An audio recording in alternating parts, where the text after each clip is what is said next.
After recently celebrating the 30th anniversary of the series, I thought it would be a good time to look deeper into the history of Powerful Pros, and how this series managed not only to change baseball video games, but inspire future ones too. The history of Powerful Pros doesn't actually start with the first game, but actually a few years prior.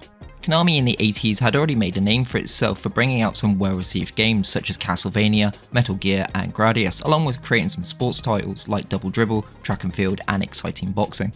With the popularity of baseball in Japan, there was no shortage of home console games from other companies, so Konami brought out their first attempt in 1987 for the Famicom Disk System, Exciting Baseball.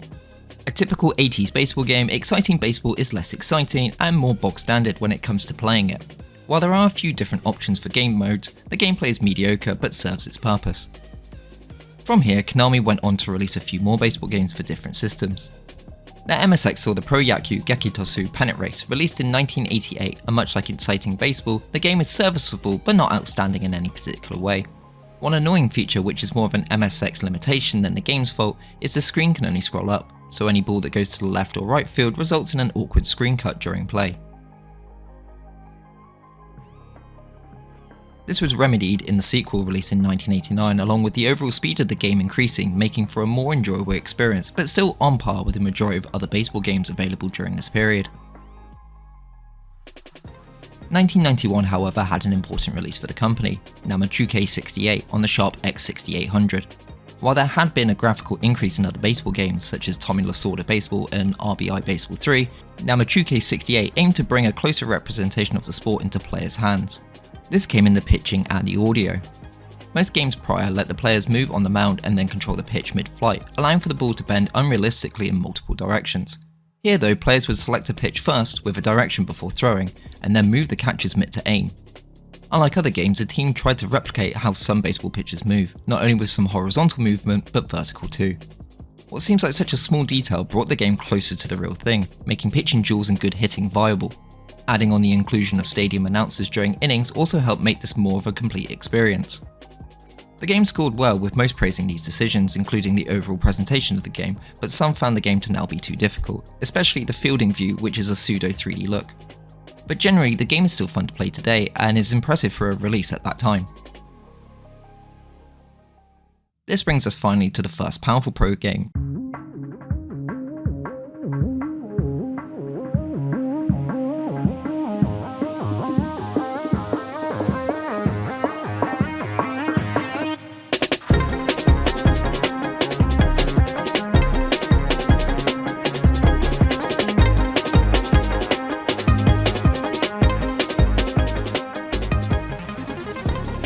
Jikyo Powerful Pros Yaku 94 on the Super Famicom. As mentioned in an interview with developers in the official tactical guide, the team wanted to expand on their work with Namajuke 68. With players like Hideo Nomo pitching nasty footballs and others in the league throwing disgusting sliders and more, they decided on trying to bring the game closer to what they saw when they went to stadiums and on TV, with each pitch having its own unique trajectory. They didn't want balls to be able to be curved freely, but have a defined path that could also be affected by the pitcher's stamina and condition. Aware that there was a fine line between realism and entertainment, they felt that, while the game would be more challenging, overcoming it would lead to a better experience and competitive environment. Another important part of the realism they wanted to convey was having play-by-play announcing to go along with the stadium announcements. Noticing they had space on the cartridge, the team brought on legendary TV announcer Noriyuki Abe to record voice lines that would play out just like in a real game to heighten the experience. As per another interview from the tactical guide, Abe recalls being confused at first and not understanding what he should be doing. But as he got into the booth and started reading his lines, he acted just like normal and performed just as he would with a real game, with them even incorporating his famous onomatopoeia to add excitement of big hits or plays.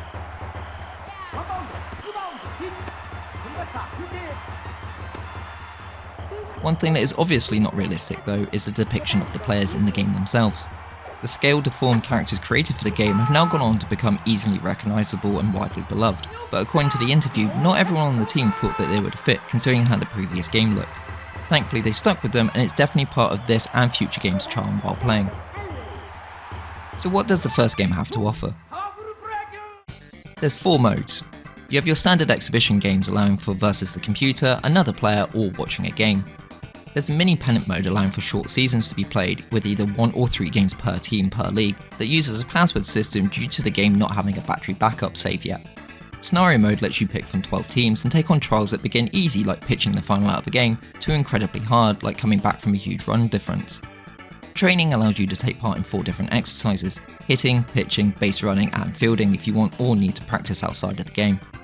The final 2 buttons are options where you can change between 2 controller schemes, and the other allows you to change what type of audio you would like from just Abe the umpire, or just the umpire.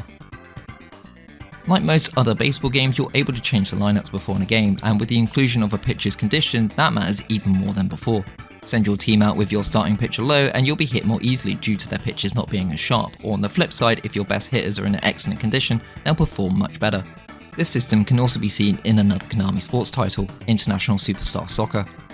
Pitches especially are all unique with their different pitch types, but also their delivery method, making them all viable options for each team. For example, Tomohito Ito's slider is one of the best in the game, reminiscent of his real-world pitch, while Hideo Nomo's infamous tornado-style pitching is replicated in chibi form on the mound. In-game, the stadiums have all been recreated well and look like their real-world counterparts, even if the name of 2 of them isn't correct due to licensing issues. The main hitting and pitching screen takes elements from Namachuke 68 and updates it well, giving you multiple viewpoints in one go. You have in the top left and top right close-up views of first and third base, with the centre showing the pitcher's view of the batter and the catcher. After selecting a pitch with a direction, you aim by moving the catcher's mitt. It can take a little while to get used to because pressing any horizontal direction pitches will break the opposite of what it looks like in the hitter's view at the bottom, but after a few pitches it does become second nature. While the pitching has improved to allow all these different pitch types to be used, hitters can use the middle top view to get a good read on where the ball will potentially locate. And again, it can take a few at-bats to first get used to looking at the catcher's setup and then look at the main screen to make contact. You can bunt if necessary to move runners over, or go for a big power hit and try to score, reducing your PCI zone but increasing your power. Once you do get used to both though, it is incredibly satisfying to strike out batters with filthy pitches or hit missiles into the outfield for extra bases or home runs. It feels more rewarding due to the level of control you have over each aspect and less random compared to other games at the time and before. This carries over to the fielding and base running where you're able to make diving plays, throw to the cutoff man to try and stop runners or steal bases to get into scoring position. Even the players running off the field between innings while the current score is shown or having the hero interview after the game concludes is something taken for granted in modern games but adds to the whole experience here. If I was to bring up any negatives, these are more faults from myself and my skills in the game. Fielding fly balls sometimes resulted in me not being underneath it enough, resulting in a hit rather than an out. Same goes for grounders where I would attempt to make a dive only to jump straight up and instead watch the ball sail underneath my player into the outfield for extra bases. The difficulty can be a bit of a jump too. Easy is far too simple, with pitchers usually only throwing 1 or 2 pitch types. Normal offers a good challenge as you get to grips with the game, but difficult can feel impossible at times. Again, whether this is my own skill level or a sign of how well the developers incorporated each aspect of baseball to create a better game than there had been seen before is up for debate, though I would probably side more with the developers. There is also a lack of modes. Not having a full-blown season even without the battery backup is a bit of a shame, along with creating any custom players or teams, but this comes more from being spoiled now knowing what will come in later iterations. As a first attempt on trying to improve on the previous formulas, the game is still enjoyable today. What was created here made for a good foundation that the developers would be able to build on, serving as part of the original template for the series. The game saw updated versions released months later in December 1994 titled Jikyo Powerful Pro Yaku 95 for the PlayStation, which updated the roster to the current season, along with fixing a few errors and mistakes that had been spotted on the Super Famicom version. Visually, the game is almost identical even with the extra power the PlayStation offered, but you can now play a full season compared to the maximum of 15 games before.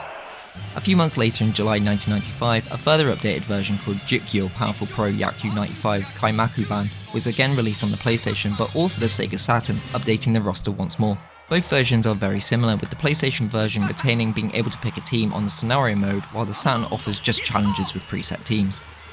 This concept of releasing multiple editions would continue throughout the series for the first few years, giving players the option to buy different versions without the worry of missing out on specific features. The actual sequel to the first game came out between these updated versions in February 1995, again for the Super Famicom, titled Jikyo Powerful Pro Yaku 2. Like its PlayStation and Saturn brethren, this is mostly just an upgrade to the roster, but does now include a battery backup save, which comes in handy for the now full season long pennant race, and also the team arrangement mode, something that at the time no other version had. You're able to edit and save 2 teams which can then be used in the pennant race, so if you want to create your all-star lineup and play through a season, now you can. Commentary this time was from Motoharu Ota, and again is used to call the play-by-plays as the game progresses. Aside from the roster and slight mode updates, there's not much else that's new. Some animations do look to be better and the game overall does look crisper, but the fundamental gameplay which makes the game enjoyable is still the same. If the games were going to continue to sell and review well, there was going to have to be something unique that would make fans look to buy a new version for other reasons than just a roster update, and to try and draw new fans in. And that's exactly what developer Diamond Head, now known these days as Power Pro Productions, did for the third main series game. Seeing Konami's recent popularity with their Tokimeki Memorial series and how players enjoyed the improvement aspect to win over a girl's heart, the team at Diamond Head wanted to recreate this for Power Pros, and so the success mode was born for Jikyo Powerful Pro Yaku 3, released in February 1996.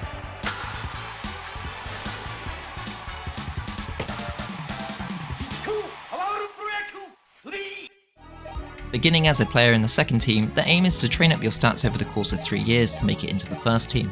While basic in comparison to what the mode has become now, the general gameplay mechanics are present here, allowing for different types of training, which will earn you points to upgrade different stats and purchase skills. There's the usual batting, running, fielding and strength training to take part in, but there is an odd quirk should you perform strength training. The game will actually lower your evaluation with the manager each time you decide to do that training, and instead the game focuses on running to build strength instead, a mindset that was more prevalent during this age of baseball. Should you need to, you can rest to recover your condition, or you can also go out for some free time, which will improve your mood.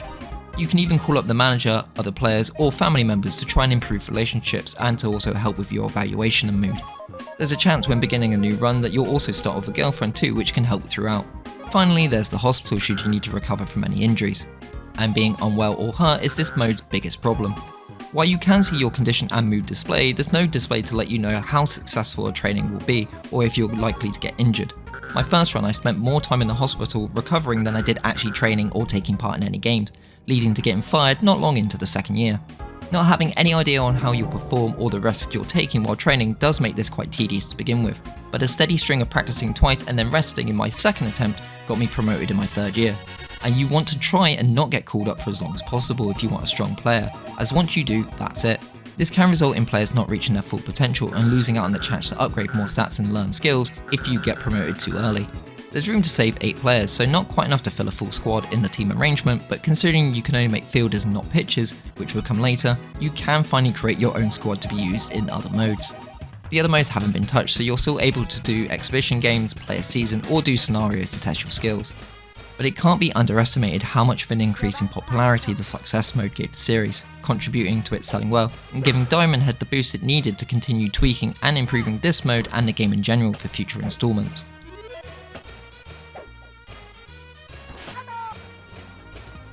Much like the original game, there were updated versions that came out several months later to reflect roster changes, including Jikyo Powerful Pro 96 Kaimaku Ban in July 1996 and 97 Haru in March 97 for the Super Famicom, Jikyo Powerful Pro Yaku 96 for Windows 95 in February 1997, Jikyo Powerful Pro Yaku S in December 1997 for the Sega Saturn, Jikyo Powerful Pro Yaku 97 Kaimaku Ban in August 1998 for the PlayStation, and finally Jikyo Powerful Pro Yaku Basic 98 in March 1998 for the Super Famicom, and the last game to be seen on the console. Interestingly, Basic 98 strips out the success mode, making it a less fleshed out game and just leaving it as a roster update.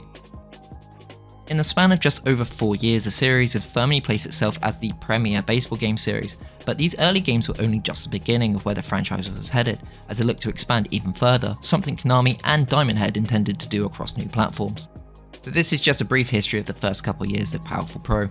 In the next video, we'll see how the series progresses onto new platforms such as the Nintendo 64 and the PlayStation 2. If you've enjoyed the video and you feel like you've learned something, then leave a like or drop a comment below. But thanks for watching, and I'll catch you in the next one.